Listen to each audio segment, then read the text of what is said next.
শাশুড়ি মার সামনে চায়ের কাপটা দিতে মা থু করে মাটিতে ফেলে দিলেন।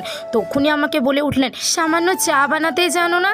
চায়ে নুন দিতে হয় না, চিনি দিতে হয়? কেন গো, তোমার বাপ মা তোমাকে কিচ্ছু শিক্ষা দেয়নি?